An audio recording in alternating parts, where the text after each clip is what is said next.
ओम शांति। आज 29 जुलाई 2022। आज की ईश्वरी वाणी की मुख्य पंक्तियाँ हैं। मीठे बच्चे, तुम्हें अपने हमजीन्स का उद्धार करना है। तुम्हें अपने हमजीन्स का उद्धार करना है। बाप ने माताओं पर ज्ञान का कलश रखा है, इसलिए माताओं पर बड़ी जवाबदारी है। प्रश्न है आज का, तुम माताएं किस विशेष कर्तव्य के निमित्त हो? तुम्हारे ऊपर कौन सी रिस्पॉन्सिबिलिटी है? उत्तर है, तुम इस पतित दुनिया को पावन दुनिया, नर्क को स्वर्ग बनाने के निमित्त हो। बाबा ने तुम माताओं पर ज्ञान का कलश रखा है, इसलिए सबको सद्गति देने की रिस्पॉन्सिबिलिटी तुम्हारे पर है। तुम हो शिव शक्ति सेना। तुम्हें अब अपने हमजीन्स का कल्याण करना है। सबको पतित बनने से बचाना है। वैश्याओं का भी उद्धार करना है। गीत है आज का, रात के राही थक मत जाना, सुबह की मंजिल दूर नहीं। ओम शांति। बच्चों ने गीत की लाइन सुनी। अब चले वतन की ओर, अर्थात सुखधाम की ओर। सुखधाम की स्थापना अर्थ माताओं को ही रखा गया है। ज्ञान अमृत का कलश माताओं पर रखा है।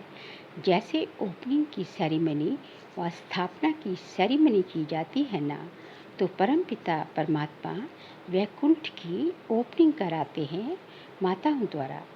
कलश माताओं पर ही रखते हैं। तो अब बच्चियों को खड़ा होना है। शक्ति दल है ना, बच्चों पर बाप रिस्पॉन्सिबिलिटी रखते हैं। ऐसे नहीं इन गुरुओं पर बाबा ने कोई रिस्पॉन्सिबिलिटी रखी है कि सबको सद्गति दो। अभी तुम जान गए हो कि सद्गति देना इन माताओं का काम है। सद्गति होती है ज्ञान से। ज्ञान का कलश माताओं को मिला है। पहले पहले दिखाते हैं कलश रखा जगत अम्बा पर। शास्त्रों में तो लक्ष्मी का नाम रख दिया है। ये फर्क पड़ गया है। कलश रखा है तुम माताओं पर। काली पर कलश रखा है। काली की महिमा है ना। चित्र तो अनेक बना दिए हैं। तो अब माताओं पर कलश रखा है, क्योंकि इस समय तुम्हारी हमजीन्स माताओं की बुरी गति है। तुम शिव शक्तियाँ कहलाती हो। तुम हो गुप्त सेना। तुम्हारी बुद्धि में उमंग उठना चाहिए। तुम अपना स्वराज्य स्थापन कर रहे हो। वंदे मातरम भी गाया हुआ है। भारत खंड का नाम ही गाया जाता है। कहते हैं भारत माता की जय, अर्थात भारत में रहने वाली माताओं की जय। जो माताएं विश्व को स्वर्ग बनाती हैं, ऐसी माताओं की जय। वह फिर भूल कर सिर्फ कह देते हैं भारत माता। बाबा तो माताओं का नाम बाला करते हैं। स्वर्ग की ओपनिंग सेरेमनी कराते हैं। तुम कहती हो शिव बाबा, हम माताओं द्वारा विश्व को स्वर्ग बनाते हैं। भीष्म पितामह आदि को भी तुमने ज्ञान बाण मारे हैं। तो बाबा कहते हैं ज्ञान बाण लगाने में डरो मत। पढ़ना है, पढ़ाना है। तुम सेना ही निमित्त बनी हुई हो।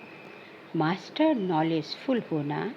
सरस्वती को बड़ा बैंजो दिया है, क्योंकि वह सबसे तीखी है। सरस्वती को सितार दिया है, क्योंकि जो है वो ज्ञान की, सरस्वती को क्या दिया है? वीणा दी है, क्योंकि वो ज्ञान की वीणा बजाती है। दुनिया तो नहीं जानती, तुम जानते हो कि अब हम सांवरे से गोरे बनते हैं। काली के पास जाएंगे, वह तो माँ माँ कह इतना रोते हैं, जो बात मत पूछो। होता तो कुछ भी नहीं है। कलकत्ते में काली की बहुत महिमा है। अब ये ब्रह्मा तो माँ है।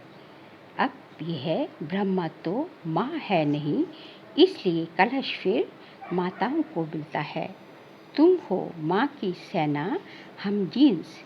तुम कहती हो बाबा जैसा हूँ वैसा हूँ, आपका ही हूँ। ये भी कहते हैं जैसे हो वैसे हो मेरे हो, परंतु श्रीमत पर चलना है। सजनियाँ तो सब हैं, सब कहेंगी हम ईश्वर के हैं। अब तुमको समझानी भी दी जाती है, शिव बाबा की सब संतान है। यह सिद्ध करना है, सबसे पहले पहले है शिव की महिमा। ऊंचे से ऊंच वह है, उनको ही भगवान कहेंगे। शिव बाबा ही वर्षा देते हैं, वह है निराकार सभी आत्माओं का पिता। तो अब तुम बच्चियों को अपने हम जीन्स का उद्धार करना है। माताओं पर ही सारी रिस्पॉन्सिबिलिटी है। वंदे मातरम बाप भी कहते हैं, शिव बालक है तो वंदे मातरम करना पड़ेगा। बाबा कहते हैं शिव जो है वो तुम बालक की तरह भी याद करते हो, बालक का संबंध से भी याद करते हो, तो उनको जो है उसको जो है वंदे मातरम भी बाबा को कहना पड़े, माताओं की वंदना भी करनी पड़े। ये तुमको करते हैं, फिर तुम उनको करती हो। तुम बाबा जो है हमको करते हैं वंदे मातरम, फिर जो है हम जो है बाबा को करते हैं। वंडर है ना, ये भी ड्रामा की नूंद है। तुम जानती हो शिव बाबा साक्षात्कार भी कराते हैं। घर बैठे भी मोर मुकुटधारी का साक्षात्कार होता है। तो मुकुट तो सबको होता है, यह एक ट्रेडमार्क रख दिया है। कृष्ण को इतना बड़ा मुकुट दे दिया है, नहीं तो इतनी बड़ी मुकुट पहनते नहीं हैं। बाबा बैठ माताओं को एम ऑब्जेक्ट का साक्षात्कार कराते हैं। तुम प्रिंस की माँ बनेंगी, कृष्ण की माँ तो सब नहीं बनेंगी।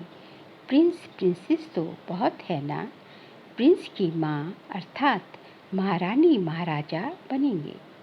तुम्हारा कितना अच्छा एम ऑब्जेक्ट है, तुम्हारी गोद में प्रिंस होगा। आगे बाबा ने कहा तो तुम बच्चियों पर बहुत जवाबदारी है, तुम्हारा बड़ा संगठन होना चाहिए, मेमोरेंडम बनाना चाहिए। हम शिव शक्ति भारत माताएं हैं, हमने भारत को कल्प पहले भी स्वर्ग बनाया है। श्रीमत पर माताओं को बहुत होशियार होना चाहिए। आजकल तुम्हारी हम जीन्स पर बहुत मार पड़ती है विष के लिए। ये तब जो है पुरानी जब शुरुआत में जो है इस संस्था की शुरुआत हुई, तब जब संगठन बना जो है माताओं की जो बनी, तब की बात है। अब तो सारा ही बहुत कुछ सारा ही बदल गया है। तुम्हारी हम जीन्स पर बहुत मार पड़ती है विकारों के लिए, विषय विकारों के लिए, तो रड़ी मारनी चाहिए। गवर्नमेंट को कहना है हम कल्प कल्प भारत को पवित्रता के बल से स्वर्ग बनाते हैं। इसमें हमको ये विघ्न डालते हैं। कौन विघ्न डालते हैं? ये विषय विकार जो है, ये विकार जो है इसमें जो है विघ्न डालते हैं, पवित्रता के मार्ग में विघ्न डालते हैं।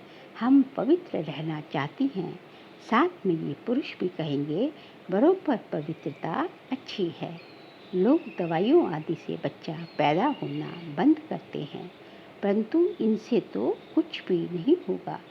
बाबा समझाते हैं पवित्र बनो, तुम माताओं के साथ मददगार गोप्य जो भाई लोग हैं वो हम माताओं के साथ मददगार हैं। बच्चियों को खड़ा होना चाहिए, जलवा दिखाना चाहिए। गवर्नमेंट को कहना चाहिए कि भगवान बाप कहते हैं पवित्र बनो। यहाँ जलवा दिखाने का मतलब है कि रूहानी जलवा, ऐसा नहीं कि जो इस संसार की जो विनाशी दुनिया के विनाशी संसार की जो जलवे होती है वो नहीं दिखाने, हमें जो है अपना रूहानी जो है पवित्रता का जलवा दिखाना है। शिव बाबा के बच्चे तो सभी हैं, तो भाई भाई हो गए ना। फिर प्रजापिता ब्रह्मा की संतान होने से भाई बहन ठहरे। अब नई दुनिया स्थापन हो रही है। शिव बाबा की संतान प्रजापिता ब्रह्मा के बच्चे भाई बहन विष की लेन देन कर न सके, यह है युक्ति। कल्प पहले भी बाबा ने ऐसे ही पवित्र बनाया था। हम माया रावण पर जीत पाते हैं, हम विकारों पर जीत पाते हैं। ये रावण ही भारत का सबसे बड़ा दुश्मन है। रावण से हारे हार है। राम आकर इन पर जीत पहनाते हैं, परंतु अब तक कईयों का पति आदि में मोह ऐसा है जो बात मत पूछो। अभी तुम माताओं को कलश मिलता है, समझाना है। हम तो स्वर्ग के द्वार खोलती हैं। उन्होंने कलश लक्ष्मी को दिखाया है, परंतु लक्ष्मी तो है ही पवित्र। वह ज्ञान कलश रखकर क्या करेगी? ज्ञान का कलश है जगत अम्बा पर। अब परमपिता परमात्मा ने फरमान निकाला है कि काम महाशत्रु है।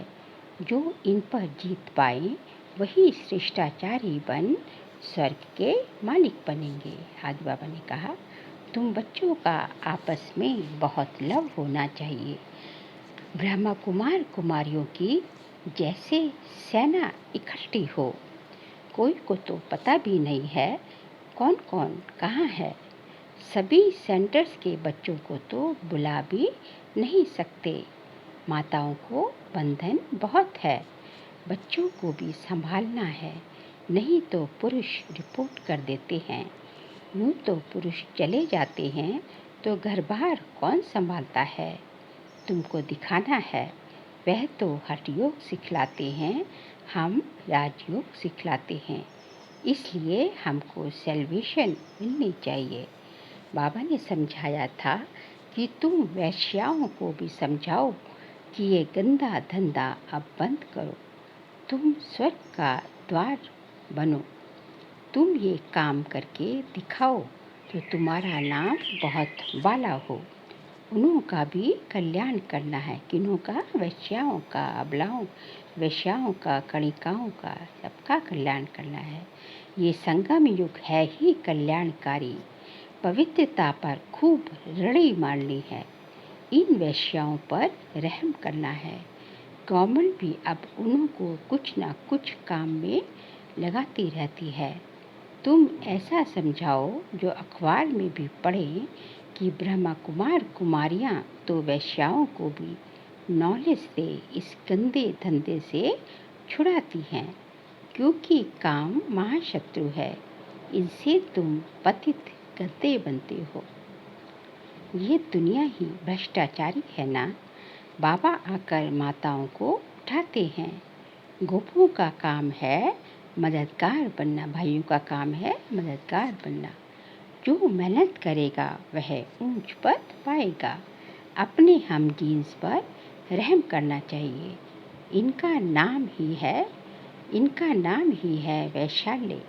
बाबा आकर शिवालय बनाते हैं। पुरानी दुनिया का नाम है वैशाल्य और बाबा आकर इस वैशाल्य को शिवालय में परिवर्तित कर देते हैं। वास्तव में ये है ज्ञान की बातें। बाबा इस मनुष्य तन में आकर तुमको ज्ञान सुनाते हैं। तुम जानते हो हम अब कब्रिस्तानी से परिस्तानी बन रहे हैं। ये है ज्ञान मान सरोवर। ज्ञान में गोता लगाते रहते हैं, बाकी पानी की बात नहीं है। तीर्थों पर जाते बहुत मेहनत आदि करते हैं। पैदल जाना, सामान आदि उठाना बहुत मेहनत होती है। अब तो समझ गए हो, बाबा मनुष्य तन में बैठ ज्ञान स्नान कराते हैं। बाकी परियां आदि कोई नहीं है। तुमको ज्ञान परी बनाने वाला शिव बाबा है। कितनी अच्छी अच्छी बातें धारण करने की हैं। बच्चियां खड़ी हो जाएं तो बहुत काम कर सकती हैं। जाना तो तुम माताओं को है। बोलो जहाँ भी वैश्याएं हैं उनका संगठन बनाओ। बड़ों को समझाओ, परंतु ऐसे भी नहीं बाहर से कहते रहो हमारा तो एक दूसरा ना कोई, और अंदर में और कोई खींचता रहे। बाबा कहते हैं कि बाहर से तो आप कह रहे हमारा तो एक शिव बाबा, दूसरा ना कोई, और अंदर में किसी की तरफ आपका आकर्षण है, खिंचाव है, आप किसी से प्रभावित हैं, आप मोह में जकड़े हुए हैं। तो जो है जो अंदर होगा वो बाहर तो आ ही जाएगा, इसका उसका इतना प्रभाव नहीं पड़ेगा। ऐसे भी काम ना चल सके। बाबा का सच्चा सच्चा बनना है, वह चेहरा खुश मिजाजी का कहाँ। अरे बेहद के बाप से मिलने जाते हैं तो दौड़ते दौड़ते आकर खुशी से मिलना चाहिए। हम तो जाकर बाबा की गोदी का हाल बनेंगे। थक नहीं जाना है, तुम्हारी याद ही दौड़ी है, वह जिस्मानी दौड़ी है, ये तुम्हारी रूहानी दौड़ी है। चेहरा खुशी में खिल जाना चाहिए। कोई का पति गुम हो जाए फिर आकर मिले तो स्त्री गलियों में दौड़ती दौड़ती बावरी मिसल आकर मिलेगी। ये फिर बेहद का पतियों का पति है, उससे डरना क्या है। जिससे स्वर्ग का वर्षा मिलता है उससे तो भाग भाग कर आए मिलना चाहिए। अच्छा, मीठे मीठे सिख दे बच्चों प्रति माता पिता बाप दादा का याद प्यार और गुड मॉर्निंग। रूहानी बाप की रूहानी बच्चों को नमस्ते। हम रूहानी बच्चों की रूहानी बाप दादा को नमस्ते नमस्ते नमस्ते। सार के लिए पॉइंट्स है। बाप का सच्चा बनना, बाप का सच्चा बच्चा बनना है। अंदर एक बाहर दूसरा ना हो। याद की रूहानी दौड़ में आगे जाना है। खुश मिजाज बनना है। आपस में बहुत बहुत प्यार से रहना है। शिव शक्ति सेना का संगठन तैयार कर अपनी हमजीन्स को बचाना है। पवित्र बनने और बनाने की युक्ति रचनी है। आज का बाबा का वरदान है हम बच्चों प्रति। श्रेष्ठ स्मृति द्वारा सुख में स्थिति बनाने वाले सुख स्वरूप भव। श्रेष्ठ स्मृति द्वारा सुख में स्थिति बनाने वाले सुख स्वरूप भव। स्थिति का आधार स्मृति है। आप सिर्फ स्मृति स्वरूप बनो तो स्मृति आने से जैसी स्मृति वैसी स्थिति स्वतः ही हो जाएगी। खुशी की स्मृति में रहो तो स्थिति भी खुशी की बन जाएगी और दुख की स्मृति में रहो तो दुख की स्थिति हो जाएगी। संसार में तो दुख बढ़ने ही है, सब अति में जाना है, लेकिन आप सुख के सागर के बच्चे, सदा खुश रहने वाले, दुखों से न्यारे सुख स्वरूप हो। इसलिए क्या भी होता रहे लेकिन आप सदा मौज में रहो, क्योंकि ब्राह्मण जीवन ही है मौजों का जीवन। आज का स्लोगन है, समय रूपी खजाने को व्यर्थ से बचाना यही तीव्र पुरुषार्थी की निशानी है। समय रूपी खजाने को व्यर्थ से बचाना यही तीव्र पुरुषार्थी की निशानी है। बाबा कहते हैं कि आपको जो है ब्राह्मण जीवन में जो है तीव्र पुरुषार्थ करना है तो आपको जितने भी भगवान से जो खजाने मिले हैं उन सभी खजानों को सफल करना है। और उन सभी खजानों में समय रूपी खजाना जो है एक बहुत ही अनमोल खजाना है। इस समय रूपी खजाने को जो है हमें बहुत ही जो है जुडिशियसली यूज़ करना चाहिए। बहुत ही जो है अच्छी तरह, बहुत ही सोच समझ कर विवेकपूर्वक हमें इसको कार्य में लगाना चाहिए। ये नहीं कि हमारा समय जो है व्यर्थ घंटों घंटों व्यर्थ में जा रहा है, क्योंकि संगम युग का एक सेकंड भी जो है एक वर्ष के बराबर है। इसलिए बाबा कहते हैं कि समय रूपी खजाने को व्यर्थ से बचाना यही जो है सबसे बड़ा तीव्र पुरुषार्थ है। आगे बढ़े माता श्री जी के अनमोल महावाक्य हैं। भारत का प्राचीन योग परमात्मा द्वारा सिखाया हुआ है। अपना ये ईश्वरीय योग भारत में प्राचीन योग के नाम से मशहूर है। इस योग को अविनाशी योग क्यों कहते हैं? क्योंकि अविनाशी परम पिता परमात्मा द्वारा सिखाया गया है। भल योग और मनुष्य आत्माएं भी सिखाती हैं। इसलिए योगाश्रम वगैरह खोलते रहते हैं, परंतु वो प्राचीन योग सिखला न सके। अगर ऐसा योग होता तो फिर वो बल कहाँ। भारत तो दिन प्रतिदिन निर्बल होता जाता है। इससे सिद्ध होता है वह योग अविनाशी योग नहीं है। जिसके साथ योग लगाना है वह खुद ही सिखला सकता है। बाकी औरों से तो योग लगाना ही नहीं है, तो फिर सिखलाएंगे कैसे। यह तो स्वयं परमात्मा ही कार्य कर सकता है। वही हमें पूरा भेद बता सकता है। बाकी तो सब तरफ कहते रहते हैं हम योग सिखाएंगे। ये तो हम जानते हैं कि सच्चा योग तो खुद परमात्मा ही सिखलाता है। सूर्यवंशी चंद्रवंशी घराना स्थापन कर देवी राज्य स्थापन करना परमपिता परमात्मा का ही कर्तव्य है। अब वो प्राचीन योग भी परमात्मा आकर कल्प कल्प हमें सिखाता है। तू आत्मा मुझ परमात्मा के साथ निरंतर योग लगाओ तो तेरे पाप नष्ट हो जाएंगे। कौन बोलता है? ये परमपिता भगवान बोलता है कि तू आत्मा मुझ परमात्मा के साथ निरंतर योग लगाओगे तो तुम्हारे सारे पाप जो हैं भस्म हो जाएंगे। अच्छा, ओम शांति।